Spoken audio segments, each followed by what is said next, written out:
ಆತ್ಮೀಯ ವಿದ್ಯಾರ್ಥಿಗಳೇ, ನಾನು ಡಾಕ್ಟರ್ ಬಸವರಾಜ್ ಎನ್ನಕ್ಕಿ, ಇತಿಹಾಸದ ಸಹ ಪ್ರಾಧ್ಯಾಪಕರು, ಸರ್ಕಾರಿ ಪ್ರಥಮ ದರ್ಜೆ ಕಾಲೇಜ್ ದಾಂಡೇಲಿ.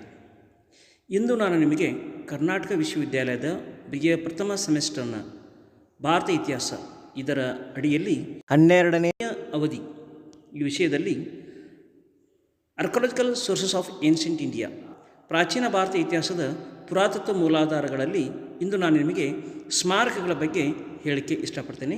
ಇದರಲ್ಲಿ ಮುಖ್ಯವಾಗಿ ಸ್ಮಾರಕಗಳೆಂದರೇನು, ಅದರ ಪ್ರಕಾರಗಳು ಮತ್ತು ಅವುಗಳ ಮಹತ್ವ, ಈ ವಿಷಯ ಕುರಿತು ನಾನು ನಿಮಗೆ ಕೆಲವೊಂದು ವಿಷಯಗಳನ್ನು ಹಂಚಿಕೊಳ್ಳಿಕ್ಕೆ ಇಷ್ಟಪಡ್ತಾ ಇದ್ದೇನೆ. ಮೊದಲನೇದಾಗಿ ನೋಡೋದಾದರೆ ಸ್ಮಾರಕಗಳೆಂದರೇನು. ಇಲ್ಲಿ ನಾವು ಪ್ರಾಚೀನ ಕಾಲದಲ್ಲಿ ಆಗಿರ್ಬೋದು, ಮಧ್ಯಕಾಲದಲ್ಲಿ ಆಗಿರ್ಬೋದು, ರಾಜರು, ಮಂತ್ರಿಗಳು, ರಾಣಿಯರು ಸಮಾಜದ ಉಪಯೋಗಕ್ಕಾಗಿ ಮತ್ತು ತಮ್ಮ ರಾಜ ಪರಿವಾರ ವರ್ಗದವರ ಉಪಯೋಗಕ್ಕಾಗಿ ಕಟ್ಟಿಸಿದ ಸ್ಮಾರಕಗಳಿಗೆ ಅಥವಾ ಕಟ್ಟಡಗಳಿಗೆ ನಾವು ಸ್ಮಾರಕಗಳಂತೇಳಿ ಕರಿತೀವಿ. ಮೊದಲನೇದಾಗಿ ಸ್ಮಾರಕದ ಅರ್ಥವನ್ನು ನೋಡೋದಾದರೆ, ಪ್ರಾಚೀನ ಕಾಲದಲ್ಲಿ ರಾಜರು, ಮಂತ್ರಿಗಳು, ರಾಣಿಯರು ಸಮಾಜಕ್ಕಾಗಿ ಹಾಗೂ ರಾಜ ಪರಿವಾರ ವರ್ಗದವರಿಗಾಗಿ ಕಟ್ಟಿಸಲ್ಪಟ್ಟ ಕಟ್ಟಡಗಳಿಗೆ ನಾವು ಸ್ಮಾರಕಗಳಂತೇಳಿ ಕರಿತೀವಿ. ಪ್ರಾರಂಭದಲ್ಲಿ ಈ ಕಟ್ಟಡಗಳನ್ನು ಕಟ್ಟಿಗೆಯಿಂದ, ನಂತರ ಇಟ್ಟಿಗೆಯಿಂದ, ಅದರ ನಂತರ ಸುಟ್ಟ ಇಟ್ಟಿಗೆಗಳಿಂದ, ಇತ್ತೀಚೆಗೆ ಕಲ್ಲುಗಳಲ್ಲಿ ಮತ್ತು ಗುಹೆಗಳಲ್ಲಿ ಕಟ್ಟಿದ್ದನ್ನು ನಾವು ಕಾಣ್ತೀವಿ. ಹೀಗಾಗಿ the monuments means the structures or buildings constructed by the kings, ministers, queens for the use of society or for the royal family. In the beginning, the monuments were constructed in wood, later on brick, then burnt brick. Very recently, they were constructed in rock or carved in a hill. They are known as cave temples. ಇವುಗಳನ್ನು ನಾವು ವರ್ಗೀಕರಿಸೋದಾದರೆ, ಅವೊಂದು ಲಕ್ಷಣಗಳನ್ನು ಆಧರಿಸಿ, ಸ್ಮಾರಕಗಳ ಲಕ್ಷಣಗಳನ್ನು ಆಧರಿಸಿ ಅವನ್ನು ಧಾರ್ಮಿಕ ಮತ್ತು ಧಾರ್ಮಿಕೇತರ ಕಟ್ಟಡಗಳಂತೇಳಿ ವಿಂಗಡಿಸಬಹುದು. So the monuments based on their purposes or structures, they can be classified as religious and non religious structures. ಹಾಗಾದರೆ ಇಲ್ಲಿ ರಿಲಿಜಿಯಸ್ ಸ್ಟ್ರಕ್ಚರ್ಸ್ ಅಂದರೆ ಏನು, ಧಾರ್ಮಿಕ ಕಟ್ಟಡಗಳಂದರೆ ಯಾವುವು? ಒಂದನೇದು ದೇವಾಲಯಗಳು, ಸ್ತೂಪಗಳು, ಚೈತ್ಯಗಳು, ಬಸದಿಗಳು ಮತ್ತು ಗುಹಾಲಯಗಳು. So these are religious structures, basically temples, stupas, chaityas, basadis and caves. ಹಾಗಾದರೆ ಧಾರ್ಮಿಕೇತರ ಕಟ್ಟಡಗಳು ನೋಡೋದಾದರೆ ನಾವು ಕೋಟೆಗಳ ಬಗ್ಗೆ ಹೇಳ್ಬೋದು, ಕೆರೆಗಳು, ಬಾವಿಗಳು, ಉಗ್ರಾಣವನಗಳು, ಸ್ವಿಮ್ಮಿಂಗ್ ಪೂಲ್, ಜೊತೆಗೆ ರಸ್ತೆಗಳು, ಡ್ರೈನೇಜ್, ಹಿಂದೂ ನದಿ ಸಂಸ್ಕೃತಿಯನ್ನು ಆಧಾರವಾಗಿಟ್ಟುಕೊಂಡು ಹೇಳೋದಾದರೆ ಧಾರ್ಮಿಕೇತರ ಕಟ್ಟಡಗಳಂದರೆ ಕೋಟೆಗಳು, ಬಾವಿಗಳು, ಕೆರೆಗಳು, ಉಗ್ರಾಣಗಳು, ಈಜುಕೊಳ್ಳ, ರಸ್ತೆ ಮತ್ತು ಡ್ರೈನೇಜ್ ಅಂಥೇಳಿ ವರ್ಗೀಕರಿಸಬಹುದು. ಹೀಗೆ ಇವುಗಳನ್ನು ಅವುಗಳ ಉದ್ದೇಶಕ್ಕೆ ಅನುಗುಣವಾಗಿ ಧಾರ್ಮಿಕ ಮತ್ತು ಧಾರ್ಮಿಕೇತರ ಕಟ್ಟಡ ಅಂತೇಳಿ ವಿಂಗಡಣೆ ಮಾಡಿದ್ದಾರೆ. ಇದು ವರ್ಗೀಕರಣ ಆಯಿತು.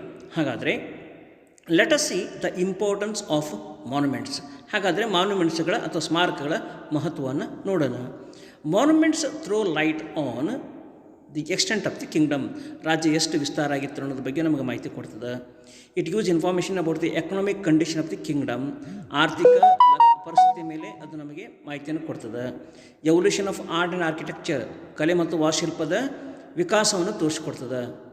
Origin and genesis of different sculptures, ಯಾವ ರೀತಿ ಶಿಲ್ಪಕಲೆ ಉಗಮ ಮತ್ತು ಬೆಳವಣಿಗೆ ಆತನದು ಸಹಿತ ನಮಗೆ ಅದು ಮಾಹಿತಿ ಕೊಡ್ತದೆ.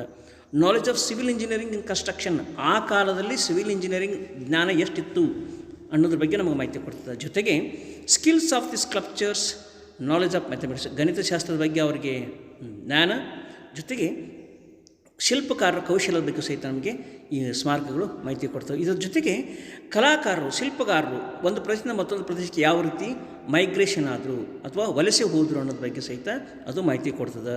It use information about migration of artist from place to place. ಜೊತೆಗೆ ಕಟ್ಟಡಗಳ ನಿರ್ಮಾಣ ಮಾಡಬೇಕಾದ್ರೆ ಯಾವ ರೀತಿ ಅವುಗಳ ಚಿತ್ರವನ್ನು, ಅದರ ವಿನ್ಯಾಸವನ್ನು ಯಾವ ರೀತಿ ತಯಾರು ಮಾಡಿದರು, ಆ ಒಂದು ಜ್ಞಾನ ಯಾವ ರೀತಿ ಇತ್ತು ಅನ್ನೋದು ಸಹಿತ ನಮಗೆ ಗೊತ್ತಾಗುತ್ತೆ. ಕೊನೆಗೆ ನಾಲೆಜ್ ಆಫ್ ಮೈಥಾಲಜಿ, ನಮ್ಮ ಧರ್ಮಶಾಸ್ತ್ರಗಳ ಅಥವಾ ನಮ್ಮ ಪುರಾಣ ಕಥೆಗಳ ಜ್ಞಾನ ಎಷ್ಟಿತ್ತು ಅನ್ನೋದು ಸಹಿತ ನಮಗೆ ಈ ಸ್ಮಾರಕಗಳಿಂದ ನಮಗೆ ಮಾಹಿತಿ ಕೊಡ್ತದೆ. ಹೀಗೆ ಸ್ಮಾರಕಗಳನ್ನು ನಾವು ಶಾಸ್ತ್ರೀಯವಾಗಿ ಅಧ್ಯಯನ ಮಾಡಿದಾಗ ಈ ಎಲ್ಲ ವಿಷಯಗಳು ಸ್ಪಷ್ಟವಾಗಿ ನಮಗೆ ಕಂಡುಬರ್ತವೆ. ಹೀಗೆ the study of these monuments in a scientific way, in a classical way that throw light on all these aspects. That is why they are considered as the important source material in order to understand the history of the past. Now let us see one by one how it throw light on the extent of the kingdom. In ancient India, kings and other responsible persons, they constructed different types of monuments in their kingdom. ಅಂದರೆ ರಾಜ ಮಹಾರಾಜರು ಮತ್ತು ಅವರ ಅಧೀನದಲ್ಲಿ ಕಾರ್ಯನಿರ್ತಕ್ಕಂಥ ಮಂತ್ರಿಗಳು, ರಾಣಿಯರು, ರಾಜಕುಮಾರರು ಇವರು ತಮ್ಮ ತಮ್ಮ ರಾಜ್ಯದಲ್ಲಿ ಬೇರೆ ಬೇರೆ ಭಾಗದಲ್ಲಿ ದೇವಾಲಯಗಳನ್ನು ಕಟ್ಟಿದರು. ಇದು ಕಟ್ಟಡಗಳು ನಮಗೆ ದೊರಕುವ ಒಂದು ವಿಶಾಲವಾದ ಪ್ರದೇಶದ ಅನುಗುಣವಾಗಿ ಆ ಸಾಮ್ರಾಜ್ಯ ಎಷ್ಟು ವಿಸ್ತಾರವಾಗಿತ್ತು. ಏಕೆಂದರೆ ತಮ್ಮ ರಾಜ್ಯದಲ್ಲಿ ಕೇವಲ ಒಬ್ಬ ರಾಜ ಕಟ್ಟಡಗಳನ್ನು ನಿರ್ಮಾಣ ಮಾಡಬಲ್ಲ, ಪರಕೀಯರ ರಾಜ್ಯಗಳಲ್ಲಿ ಅವ ಕಟ್ಟಡಗಳನ್ನು ನಿರ್ಮಾಣ ಮಾಡಲಿಕ್ಕೆ ಸಾಧ್ಯ ಇಲ್ಲ. ಹೀಗಾಗಿ ಒಂದು ರಾಜ್ಯ ಎಷ್ಟು ವಿಸ್ತಾರ ಆಗಿತ್ತು ಅನ್ನೋದು ಸಹ ನಮಗೆ ಸ್ಪಷ್ಟವಾಗಿ ಮಾಹಿತಿ ಕೊಡ್ತದೆ.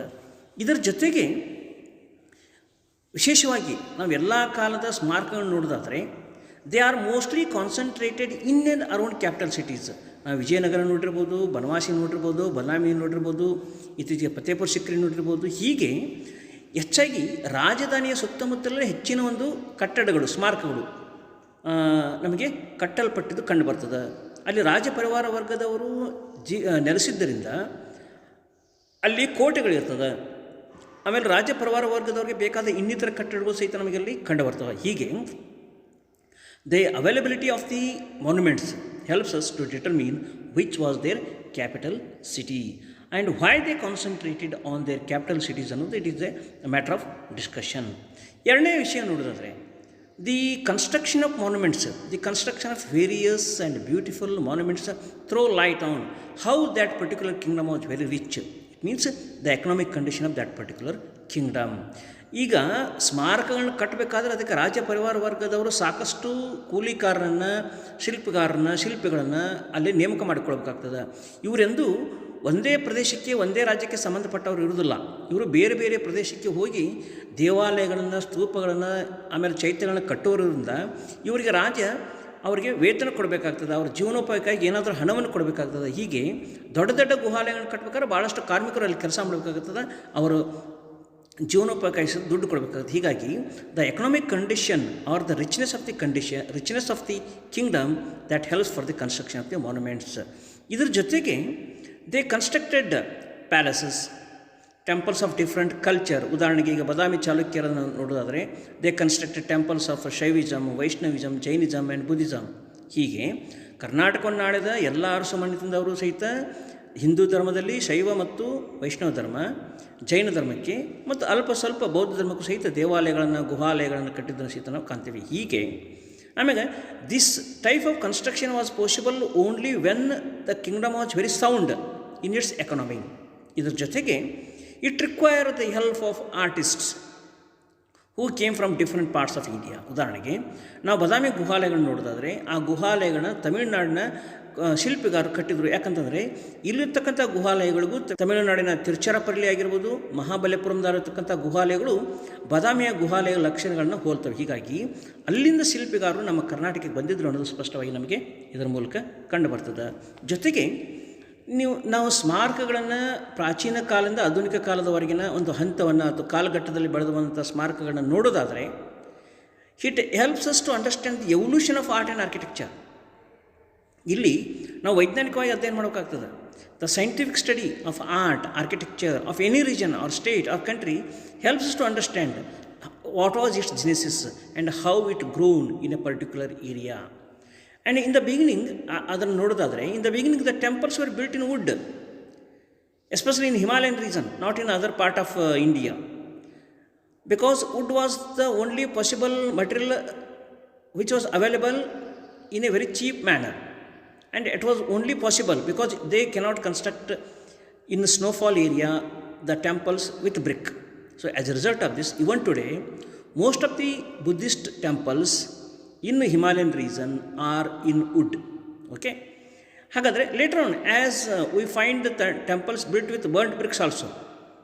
Lastly, the art of construction of temple with rock is known to them. As a result of this, today we find that most of the temples are in rock and they are for permanent preservation.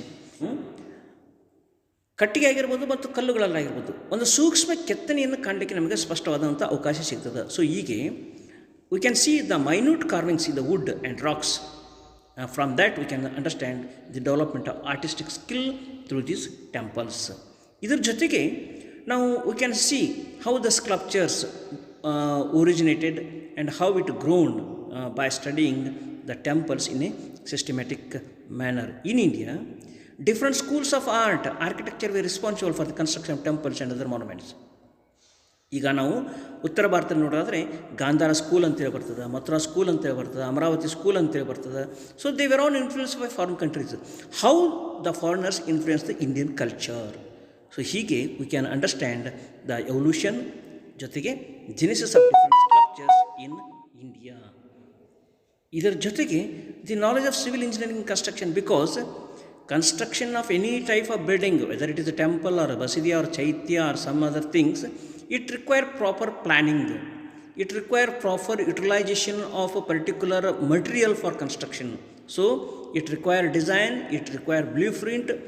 So in the absence of any engineering colleges at the time, in the absence of any qualified engineers, how the Indian artists, artisans, sculptors planned systematically a beautiful design and its what you called its structure in a beautiful manner. So ಇದನ್ನೆಲ್ಲ ನೋಡಿದಾಗ ನಮಗೆ ಭಾಳ ಅದ್ಭುತ ಅನಿಸುತ್ತೆ.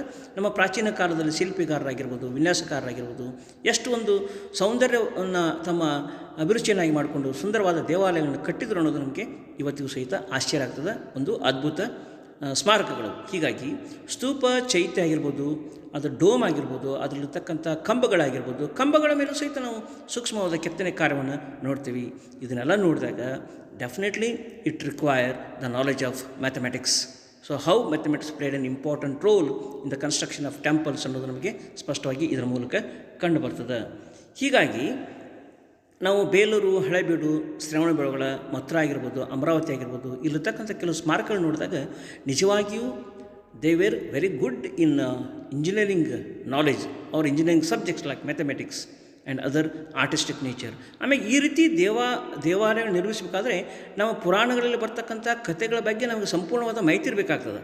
ಯಾಕಂದರೆ ಪಟ್ಟದ ಕಲ್ಲಿರ್ತಕ್ಕಂಥ ಕೆಲವೊಂದು ದೇವಾಲಯಗಳಲ್ಲಿ ನಾವು ಕಲ್ಲಿನ ಮೇಲೆ, ಕಂಬದ ಮೇಲೆ ಈ ಪೌರಾಣಿಕ ದಂತಕಥೆಗಳನ್ನು ನಾವು ಚಿತ್ರಿಸಿದ್ದನ್ನು ಕಾಣ್ತೀವಿ. ಹೀಗಾದರೆ the artist should know the knowledge of mythology, Indian rich mythology ಅನ್ನೋದು ನಮಗೆ ಗೊತ್ತಾಗುತ್ತೆ. ಹೀಗಾಗಿ ರಾಜ್ಯಾಶ್ರಯ ಪಡ್ಕೊಂಡು ಆರ್ಟಿಸ್ಟ್ಸ್ ಅಥವಾ ಶಿಲ್ಪಿಗಾರರು ಅತ್ಯುತ್ತಮವಾದಂಥ ಸುಂದರ ದೇವಾಲಯವನ್ನು ನಮ್ಮ ಇಡೀ ಭಾರತ ದೇಶದಲ್ಲಿ ಕೆತ್ತಿದ್ರು ಅನ್ನೋ ಸಹಿತ ನಮಗೆ ಗೊತ್ತಾಗ್ತದೆ. ಜೊತೆಗೆ ಈಗ ಉದಾಹರಣೆಗೆ ಈ ಸ್ಕಲ್ಪ್ಚರ್ಸ್ ಒಂದು ಪ್ರದೇಶದಿಂದ ಮತ್ತೊಂದು ಪ್ರದೇಶಕ್ಕೆ they migrated.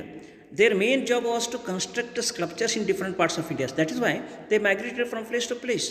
That we can see in almost all temples, because Hoysala temples ಇದ್ದಂಗೆ ನಮಗೆ ಬಾದಾಮಿ ಚಾಲುಕ್ಯರ ದೇವಾಲಯಗಳು ಕಂಡು ಬರೋದಿಲ್ಲ. ಬನವಾಸಿಯಲ್ಲಿರ್ತಕ್ಕಂಥ ಕದಂಬರ ದೇವಾಲಯಕ್ಕೂ ಇನ್ನಿತರ ದೇವಾಲಯಕ್ಕೂ ಸ್ವಲ್ಪ ವ್ಯತ್ಯಾಸ ಕಾಣ್ತೇವೆ ನಾವು. Of course the present Madhukeshwara temple of Banavasi underwent lot of renovation during different times. The original temple of Madhukeshwara is not here today at Banavasi. The present one is underwent lot of changes in different periods ಅನ್ನೋದು ನಮಗೆ ಸ್ಪಷ್ಟವಾಗಿ ಕಂಡು ಬರ್ತದೆ. ಹೀಗೆ the existing temples definitely helps us to understand all these things. Hence the study of all these monuments is essential in order to understand the rich culture and tradition of India, is as well as the planning and design of the monuments helps us to understand how the knowledge of construction was there in ancient India or ancient Karnataka ಅನ್ನೋದು ನಮಗೆ ಸ್ಪಷ್ಟವಾಗಿ ಕಂಡು ಬರ್ತದೆ.